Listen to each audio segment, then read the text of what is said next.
Hello friends, मैं advocate Tanisha और आज मैं आप लोगों को रेप के बारे में एक छोटी से छोटी बात भी बताऊंगी जो शायद आपको ना पता हो, शायद आपको कभी किसी ने ना बताई हो। तो मेरी वीडियो में अंत तक बनी रहिएगा। क्या पनिशमेंट होता है, किस महिला के साथ आप शारीरिक संबंध बनाती हैं, कब वो रेप है, कब वो रेप नहीं है, किस उम्र की महिला के साथ आप शारीरिक संबंध बना रहे हैं, क्या कोई गर्लफ्रेंड बॉयफ्रेंड एक दूसरे के साथ शारीरिक संबंध बनाती हैं तो क्या ये रेप है। ये सारी चीज़ें मैं आज आप लोगों को जा रही हूँ, तो आप वीडियो को बिल्कुल स्किप मत कीजिएगा। दिस इज द महा एपिसोड फॉर द रेप। यदि एक पुरुष व्यक्ति अपना प्राइवेट पार्ट महिला के माउथ में, महिला के बैक में या महिला के प्राइवेट पार्ट में एंटर करता है तो ये एक रेप है। या किसी ऐसे औजार को महिला के प्राइवेट पार्ट में एंटर करता है तो ये एक रेप है। जैसा कि आप लोगों ने सुना होगा कि हम किसी महिला के साथ किसी भी प्रकार का फिजिकल रिलेशन क्रिएट करते हैं, उसकी सहमति बिना लिए या उसको डरा के धमका के उसकी सहमति लेना। डराने धमकाने से मतलब कि मैं तेरे को जान से मार दूंगा या तुझे इतनी चोटें पहुंचाऊंगा, तुझे अपंग कर दूंगा या तेरे को बदनाम कर दूंगा, इस तरीके की धमकी देके उसकी सहमति लेके उसके साथ शारीरिक संबंध बनाना एक रेप है। आप ये आधार नहीं दे सकते कोर्ट में कि मैंने महिला की सहमति ली थी, चाहे वो महिला किसी भी एज की सही। अगर आप उसे डरा के उसकी सहमति लेते हैं तो ये एक रेप है। कोई महिला अगर 18 साल से कम उम्र की है और वो आपको सहमति देती है आपके साथ शारीरिक संबंध बनाने के लिए, तो भले ही वो आपको सहमति दे रही है लेकिन वो अभी 18 वर्ष से कम उम्र की है तो आपने रेप किया है। आप कोर्ट में ये नहीं कह सकते कि मैंने महिला की सहमति ली थी उसके बाद ही शारीरिक संबंध बनाए थे। 18 साल से कम उम्र की किसी भी महिला के साथ आपके संबंध मतलब रेप। इवन अगर वो आपकी वाइफ है और वो 18 वर्ष से कम उम्र की है तो भी एक ये रेप है। आपने अपनी वाइफ के साथ रेप किया है क्योंकि वो अभी 18 वर्ष से कम उम्र की है। यदि एक ए नाम का व्यक्ति बी नाम की विधवा के साथ शारीरिक संबंध बनाता है और वो विधवा अभी 18 वर्ष से कम उम्र की है तो क्या उस व्यक्ति ने उस महिला के साथ रेप किया है, चूंकि उस महिला ने सहमति दी थी अपने साथ शारीरिक संबंध बनाने की। तो जी हाँ, उस व्यक्ति ने उस विधवा के साथ रेप किया है क्योंकि 18 वर्ष से कम उम्र की लड़की के साथ फिजिकल रिलेशन क्रिएट करना, चाहे वो सहमति दे या ना दे, एक रेप है। एक लड़का और एक लड़की एक दूसरे के साथ रिलेशन में है, एक दूसरे के बॉयफ्रेंड गर्लफ्रेंड हैं और वो दोनों प्रेम में हैं, वो एक दूसरे के साथ शारीरिक संबंध बनाते हैं, लेकिन जो गर्लफ्रेंड है वो 18 वर्ष से कम उम्र की है, 18 साल से कम उम्र की है। तो क्या उसके बॉयफ्रेंड ने उसके साथ रेप किया है क्योंकि उस लड़की की सहमति थी, उसकी गर्लफ्रेंड खुद चाहती थी, वो इतने प्यार में थी कि उसने उसको सहमति दी थी रिलेशन क्रिएट करने के लिए। तो जी हाँ, उस महिला के साथ, उसकी गर्लफ्रेंड के साथ उसने रेप किया है क्योंकि 18 वर्ष से कम उम्र की किसी भी लड़की के साथ आप रिलेशन क्रिएट करती हैं, चाहे उसकी सहमति हो या ना हो, ये एक रेप है। रेप का जो पनिशमेंट है, अगर कोई व्यक्ति रेप कर देता है तो वो पनिशमेंट 7 साल से लेके मृत्यु दंड तक का है। 7 साल, 10 साल, 14 साल, 20 साल, आजीवन कारावास और मृत्यु दंड। यदि एक व्यक्ति किसी पागल महिला जो दिमाग से मेंटल है उस महिला के साथ शारीरिक संबंध बनाता है, उसके पागलपन का फ़ायदा उठा के, चाहे वो सहमति दे या ना दे, अगर वो कहता है कि मैंने इसकी सहमति ले ली थी उसके बाद शारीरिक संबंध बनाए थे, वो इस चीज़ का आधार नहीं दे सकता। ये एक रेप है। किसी पागल महिला के साथ आप उसकी पागलपन की कंडीशन में उसकी सहमति ले रहे हैं तो ये एक रेप है। यदि आप किसी नशे में किसी लड़की को करके या फिर वो लड़की अपनी इच्छा से नशा किए हुए है और फिर उसके साथ शारीरिक संबंध बनाते हैं, चाहे वो नशे में आपको सहमति दे या ना दे, आपने रेप किया है, आप कोर्ट में ये नहीं कह सकते कि इसने नशा खुद किया था, मैंने इसे नशा नहीं कराया, इसीलिए इसने सहमति दी थी, मैंने शारीरिक संबंध बनाए। किसी लड़की का नशे में होने का मतलब है कि वो अभी अपने उस लेवल पे नहीं है कि वो समझ सके कि वो किस चीज़ की सहमति दे रही है और नहीं दे रही है। आप इस चीज़ का फ़ायदा उठा के वो सहमति दे भी देती है, उसके संग शारीरिक संबंध बनाते हैं, तो ये एक रेप है। यदि कोई व्यक्ति किसी महिला के साथ उसके साथ शारीरिक संबंध बनाने के लिए उसके साथ कुछ ऐसा झूठा ड्रामा करता है जिससे कि उस महिला को ये विश्वास हो जाए कि अब वही उसका पति है, जैसे कि वो उसके साथ 7 फेरे ले लेता है, मंदिर जाके जयमाला डाल देता है, सिंदूर भर देता है, मंगलसूत्र पहना देता है, और वो इस विश्वास में ले लेता है कि अब वही उसकी पत्नी है। उसके बाद उसके साथ शारीरिक संबंध बनाता है, देन उसको बोल देता है कि वो सब एक ड्रामा था, मैं तेरा पति नहीं हूँ, तू मेरी पत्नी नहीं है। तो ये एक रेप है। किसी महिला को झूठे विश्वास में लेके उसकी सहमति लेना, ये एक रेप का आधार है। आजकल आप लोग देख रहे होंगे बहुत सारी केसेस, बहुत सारी FIR ऐसी दर्ज होती हैं जिसका कोई अस्तित्व ही नहीं है। एक लड़का और एक लड़की एक दूसरे के साथ रिलेशन में थे, कितने भी सालों का, कितने भी महीने का वो रिलेशन हो, वो दोनों एक दूसरे के साथ प्यार में इतना ज़्यादा इन्वॉल्व हो जाते हैं कि एक दूसरे के साथ फिजिकल भी हो जाते हैं। लेकिन जब लड़का कहीं और शादी करने लगता है तो लड़की उस लड़के के खिलाफ FIR दर्ज कराती है, केस दर्ज कराती है कि उसने उस महिला के साथ रेप किया है। चूँकि वो महिला 18 साल से, वो गर्लफ्रेंड 18 साल से बड़ी थी, उसकी सहमति थी कि वो उसके साथ फिजिकल रिलेशन क्रिएट कर रही है। चूँकि शादी नहीं हो पा रही है इसीलिए वो फिजिकल रिलेशन क्रिएट करने के बाद रेप का आधार दे रही है। तो कोर्ट के बहुत सारे फैसले ऐसे आ रहे हैं जिसमें कोर्ट का साफ साफ कहना ये है कि ये एक रेप का आधार नहीं है। रेप के आधार में व्यक्ति, जो लड़का होता है, वो कंसेंट किसी धमकी में लेता है या झूठ बोल के लेता है, झूठा ड्रामा करके लेता है कि मैं तेरा पति हूँ, या उसका नशा करा के लेता है, तब ये सब रेप होता है। अगर आप अपनी इच्छा से, आप बिल्कुल स्वस्थ माइंड हैं और आप खुद किसी के साथ फिजिकल रिलेशन में आ रही हैं और ना शादी होने के बाद आप उसको सिर्फ तलाक का आधार, रेप का आधार दे देती हैं, तो ये रेप नहीं है।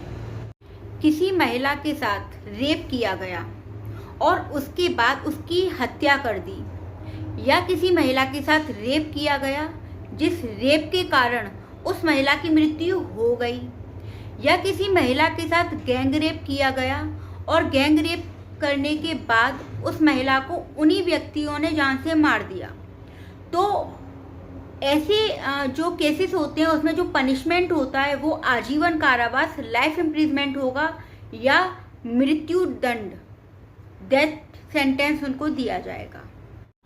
यदि आप 16 वर्ष से कम उम्र वाली लड़की के साथ, जो 16 ईयर से कम उम्र की है, उसके साथ शारीरिक संबंध करते हैं, रेप करते हैं, तो जो उसका पनिशमेंट है वो आजीवन कारावास 20 वर्ष का हो सकता है।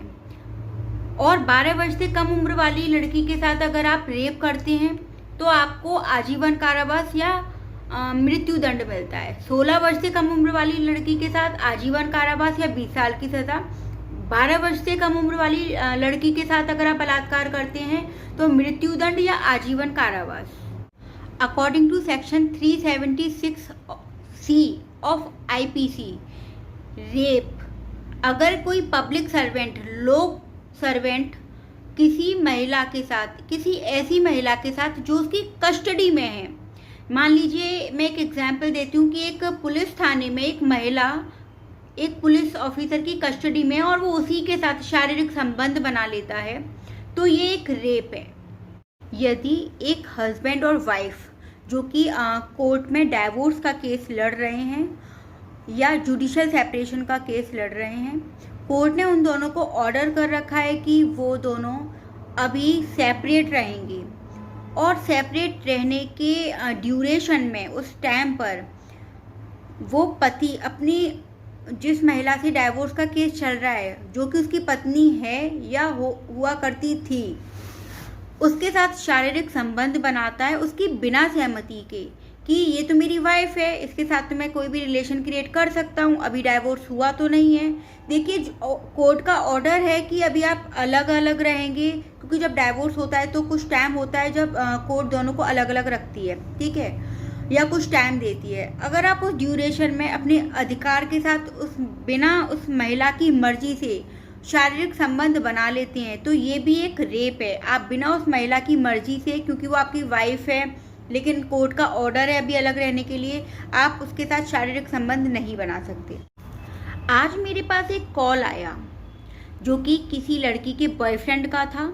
वो दोनों एक दूसरे से बहुत प्यार करते थे, दोनों ने एक दूसरे के साथ फिजिकल रिलेशन क्रिएट किए।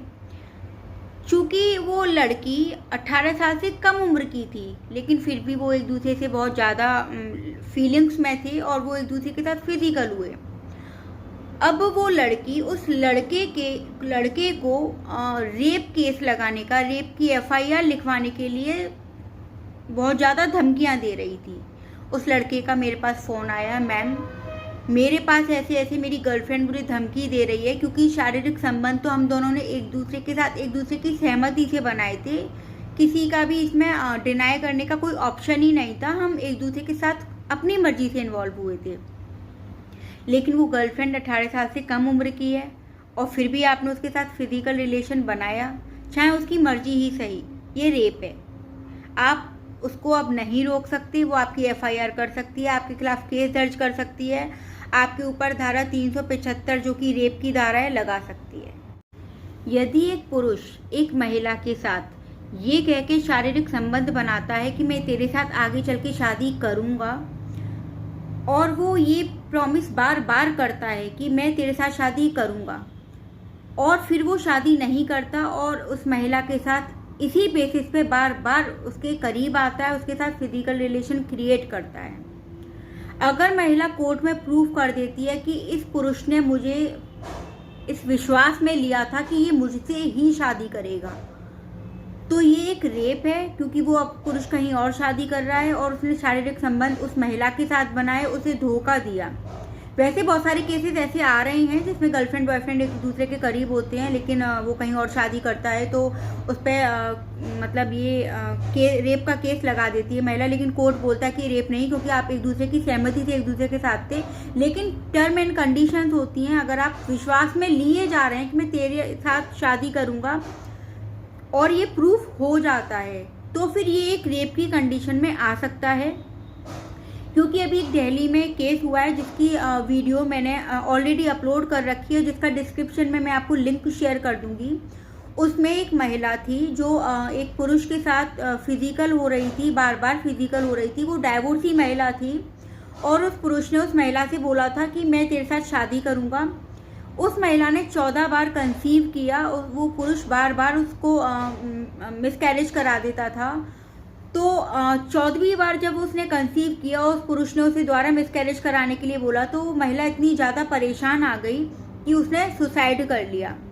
तो उस पुरुष के ऊपर 375 जो कि रेप की धारा है, बार बार मिसकैरेज कराने की धारा जो कि 316 है, और 360 उसको सुसाइड करने के लिए उकसाया, ये सारी धाराएं उस पर लगी, क्योंकि वो पुरुष बार बार उस महिला को इतना विश्वास में लेता था कि हम दोनों एक रिलेशन में हैं और मैं तुझसे शादी करूँगा। तो ये रेप का आधार है। क्या अपनी ही वाइफ के साथ फिजिकल रिलेशन बनाना, सेक्स करना, इंटरकोर्स करना रेप का आधार हो सकता है? जी हाँ, अगर आपकी वाइफ 18 वर्ष से कम उम्र की है, किसी भी कारणवश आपकी शादी जल्दी हो गई है, अब आप एक दूसरे के हस्बैंड वाइफ हैं और आपकी वाइफ 18 वर्ष से कम उम्र की है और आप उसके साथ फिजिकल रिलेशन क्रिएट करते हैं, तो ये एक रेप है। जो फिजिकल रिलेशन क्रिएट करने की वैलिड एज है वो 18 वर्ष से ऊपर की है। अगर आप 18 वर्ष से नीचे की किसी भी महिला के साथ शारीरिक संबंध बनाते हैं, चाहे वो उस महिला ने सहमति दी हो या नहीं दी हो, आपने रेप किया है। आपको कोई नहीं बचा सकता। फिर अगर वो महिला कंप्लेंट करती है, आपकी FIR करती है और वो 18 वर्ष से कम उम्र की है, आपके ऊपर पॉस्को एक्ट लगेगा, सेक्शन 375 ऑफ आईपीसी लगेगा। Hello friends, law page by advocate Tanisha channel में आप सभी का स्वागत है। छोटी छोटी और महत्वपूर्ण जानकारी में आज आप लोगों के लिए एक और छोटी सी जानकारी लेके आई हूँ। जानकारी में अंत तक बने रहिएगा, वीडियो को बिल्कुल स्किप मत कीजिएगा। हो सकता है मेरी छोटी सी जानकारी आपके लिए बहुत बड़ी हेल्प बन सकती है। आज मैं आप लोगों के लिए लेके आई हूँ एक शब्द, डिजिटल रेप। क्या आप डिजिटल रेप का मतलब जानते हैं? अगर आप जानते हैं तो ये बहुत अच्छी बात है, क्योंकि हमारी सोसाइटी के हर व्यक्ति को हर शब्द से अवेयर होना चाहिए और ऐसे शब्दों से अवेयर ज़रूर होना चाहिए जो एक क्राइम बन जाते हैं, जो किसी की लाइफ को स्पॉइल कर देते हैं। और जो लोग डिजिटल रेप का मतलब नहीं जानते हैं वो इस वीडियो को पूरा देखें और वीडियो को बिल्कुल स्किप ना करें। कुछ लोग तो डिजिटल रेप का मतलब समझ रहे होंगे ऑनलाइन रिलेशन क्रिएट करना, शायद ये डिजिटल रेप होता है। नहीं, डिजिटल रेप का मतलब होता है कि एक महिला जो 0 साल से लेके जब तक वो नहीं मरती तब तक की महिला के बारे में अगर कोई व्यक्ति उसके साथ लिंग को छोड़ के, अपने पेनिस को छोड़ के किसी और रिप्रोडक्टिव पार्ट को उस महिला के प्राइवेट पार्ट में एंटर करता है, उसे बोलते हैं डिजिटल रेप। वो ऑर्गन कुछ भी हो सकता है, मतलब कोई बाहर की चीज़ हो सकती है, कोई रॉड, कोई स्केल, कोई भी चीज़, या आपके पैर का अंगूठा, आपके हाथ का अंगूठा, कोई भी चीज़ हो सकती है एक्सेप्ट पेनिस। तो इसे बोलते हैं रिप्रोडक्टिव रेप। चाहे वो 0 साल की बच्ची के साथ हो रहा हो, चाहे वो एक 70 साल की महिला के साथ हो रहा हो। मैं 0 साल की बच्ची और 70 साल की महिला का एग्जाम्पल इसीलिए दे रही हूँ क्योंकि ऐसा हमारी सोसाइटी में हुआ है। बॉम्बे में एक केस आया जिसमें 2 साल की बच्ची के साथ उसी का फादर डिजिटल रेप कर रहा था। जब डॉक्टर ने सारे टेस्ट किए उस बच्ची के, उस 2 साल की बच्ची के, तो उस डॉक्टर ने पाया कि उसका फादर अपने अंगूठे से अपनी बच्ची का डिजिटल रेप कर रहा था। अब मैं 70-65 साल की महिला का नाम इसीलिए ले रही हूँ क्योंकि दिल्ली में एक ऑटो ड्राइवर ने, जिस ऑटो ड्राइवर के यहाँ के ऑटो में 65 साल की महिला जा रही थी, ट्रैवल कर रही थी, तो उस ऑटो ड्राइवर ने एक आयरन रॉड लेके उस महिला के साथ डिजिटल रेप किया। अभी एक और केस आया है जिसमें नोएडा, यूपी में जो नोएडा सिटी लगता है, उसमें एक महिला है जो कि 81 साल का पुरुष है और 17 साल की महिला है, उसके साथ डिजिटल रेप कर रहा है। आई डोंट नो क्या इसमें अच्छा क्या लगता है पुरुष को, या कितने साइको माइंड के होते हैं वो पुरुष, लेकिन ऐसे पुरुष के चक्कर में उन महिलाओं के साथ कितनी नाइंसाफ़ी होती है, उनका जीवन बर्बाद हो जाता है। ऐसा नहीं है ये नया ऐसा कुछ हो रहा है, ये काफ़ी सालों से चलता आ रहा है, लेकिन पहले से इस रिप्रोडक्टिव ऑर्गन को, महिला के प्राइवेट पार्ट में एंटर करने को एक रेप का शब्द नहीं दिया गया था। लेकिन 2012 में निर्भया जो रेप केस था, उस केस के बाद इस तरीके के जो रेप होते हैं उसे डिजिटल रेप का नाम दिया गया, जिससे कि लोगों को एक्चुअली रेप और व्हाट इज डिजिटल रेप क्या होता है और विदाउट पेनिस क्या होता है डिजिटल रेप, उसमें डिफरेंस पता चले। इसे 376 में लागू कर सेक्शन 376 ऑफ आईपीसी में भी अप्लाई किया गया। पहले ये 376 ऑफ आईपीसी में नहीं आता था क्योंकि उसमें प्राइवेट पार्ट ऑफ मैन का होना बहुत ज़रूरी होता था। इसके लिए 5 साल की सज़ा से लेके 10 साल तक की सज़ा और आजीवन कारावास भी हो सकता है। वो किस लेवल तक वो डिजिटल रेप गया ये उसके ऊपर डिपेंड करता है कि कोर्ट फिर उसे 5 साल की सज़ा देगा या 10 साल की आजीवन कारावास और फाइन। लेकिन इस तरीके के केस से उन बच्चियों का, वो 2 साल की बच्ची का फादर रेप कर रहा है।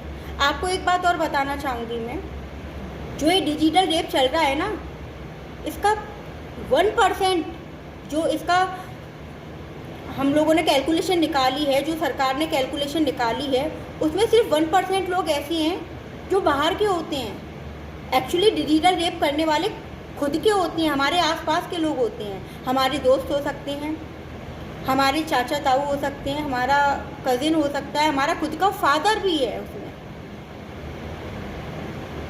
और डिजिटल रेप में बाहर की जो संख्या मानी गई है। Hello friends, law page by advocate Tanisha channel में आप सभी का स्वागत है। छोटी छोटी और महत्वपूर्ण जानकारी में आज आप लोगों के लिए एक और छोटी सी जानकारी लेके आई हूँ। जानकारी में अंत तक बनी रहिएगा, वीडियो को बिल्कुल स्किप मत कीजिएगा। हो सकता है मेरी ये छोटी सी जानकारी आपके लिए बहुत बड़ी हेल्प कर सके। हमारे इंडियन पीनल कोड सेक्शन 493 के बारे में आज आप लोगों को मैं बताने जा रही हूँ, जो बहुत ही इम्पोर्टेंट सेक्शन है हमारी आईपीसी में, हमारी पूरे लॉ में बहुत ज़्यादा महत्वपूर्ण सेक्शन है, क्योंकि ये अपराध बहुत ज़्यादा कॉमन अपराध बन गया है। कोई मैरिड या अनमैरिड लड़का व्यक्ति किसी लड़की के साथ ऐसी सिचुएशन क्रिएट कर देता है जैसे कि उससे उस महिला की शादी हो गई है, जस्ट बिकॉज टू उसके साथ फिज़िकल संबंध बनाने के लिए, उसके साथ इंटरकोर्स करने के लिए वो ऐसी कंडीशन क्रिएट करता है कि वो उससे शादी कर चुका है लीगली। बट ऐसा होता नहीं है, वो लीगली शादी नहीं कर चुका होता है, वो सिर्फ ऐसी कंडीशन क्रिएट करता है जैसे कि वो रूम में है और वो उस लड़की के साथ रिलेशन बनाना चाहता है और लड़की उस के साथ रिलेशन बनाने से मना करती है, तो वो मतलब कागज़ों में आग लगा के वो फेरे लेने लगता है कि लिए हम लोग दोनों की शादी हो गई, अब हम लोग एक दूसरे के साथ संबंध बना सकते हैं। या कुछ ऐसी कंडीशन क्रिएट कर देता है कि अपना उंगली काट के सिंदूर भर देता है कि ये देख हम दोनों की शादी हो गई है। मतलब ये तो हिंदू विवाह में हो गया, और भी जो अदर धर्म जो होते हैं उन धर्म की कोई ऐसी सिचुएशन क्रिएट कर देता है जिससे कि महिला को, लड़की को ये विश्वास हो जाता है कि हाँ ये अब मेरा पति है। लेकिन ऐसा वो लीगली नहीं करता, उसका मन में वो चीज़ लीगली नहीं चल रही होती, वो सिर्फ उस टाइम पर उसको ये विश्वास दिलाने के लिए ऐसा करता है क्योंकि वो उसके साथ रिलेशन क्रिएट कर सके। तो ऐसा करने के बाद यदि महिला उसके साथ संबंध बना लेती है और बाद में वो पति बनने का जो ड्रामा कर रहा था वो लड़का मना कर देता है कि तेरे मेरे बीच ऐसा कोई रिलेशन नहीं है, मैं कहीं और शादी करूँगा या अपने माँ बाप की मर्ज़ी से शादी करूँगा, या मैं तो पहले से ही शादीशुदा हूँ, मेरी बीवी बच्चे हैं, मैं तो ऐसे ही बस तेरे साथ रिलेशन बनाने के लिए ये सब किया था। तो ये बहुत बड़ा अपराध है जिसमें उस व्यक्ति को 10 साल की सज़ा होगी और फाइन भी देना पड़ेगा। हमारे आईपीसी की सेक्शन 493 में ये साफ साफ बोला गया है, ऐसा रिलेशन इलिसिट इंटरकोर्स बोला जाता है जो इल्लीगल शादी करके लड़की को झूठा विश्वास दिला के उसके साथ शादी करने का ड्रामा करता है लड़का। तो इलिसिट इंटरकोर्स इसको इन शॉर्ट बोलते हैं, cohabitation by the man inducing a girl to, मतलब उसको विश्वास दिला रहा है कि मैं तुमसे शादी कर चुका हूँ। तो ऐसा कतई ना करें। अगर आप किसी महिला के साथ उसके साथ शारीरिक संबंध बनाते हैं, उसकी फीलिंग्स के साथ खेलते हैं, उसको झूठा विश्वास दिलाकर कि मैं तेरा हस्बैंड हूँ, तो आप 10 साल के लिए जेल के अंदर जा सकते हैं, आपको बहुत बड़ा फाइन भी देना हो सकता है। तो किसी की फीलिंग्स के साथ ना खेलें, और अगर आप खेलेंगे तो आप section 493 of Indian penal code में आपके साथ कार्रवाई आगे की जाएगी। तो आप लोग इस तरीके की छोटी छोटी और महत्वपूर्ण जानकारी में आगे बने रहने के लिए मेरे चैनल को लाइक, शेयर एंड सब्सक्राइब कर लीजिए। और कोई भी लीगल जानकारी, आपको कानून की कोई भी जानकारी चाहिए, आप लोग कमेंट बॉक्स में मुझसे पूछ सकते हैं, या मेरा व्हाट्सएप नंबर है, आप मुझे व्हाट्सएप कर सकते हैं। प्लीज़ कॉल ना करें, ओनली आप मुझे व्हाट्सएप करें 9808100485। ये मेरा व्हाट्सएप नंबर है, आप इससे किसी भी प्रकार की कोई भी लीगल जानकारी ले सकते हैं। और प्लीज़ आप लोग मेरे चैनल को लाइक, शेयर, सब्सक्राइब कर दीजिए, ज़्यादा से ज़्यादा शेयर कीजिए, और नोटिफिकेशन आने के लिए आप बेल आइकन पर क्लिक कर दीजिए, जिससे कि मैं कोई भी वीडियो अपलोड करूँ उसका नोटिफिकेशन आप तक आता रहे। Thank you.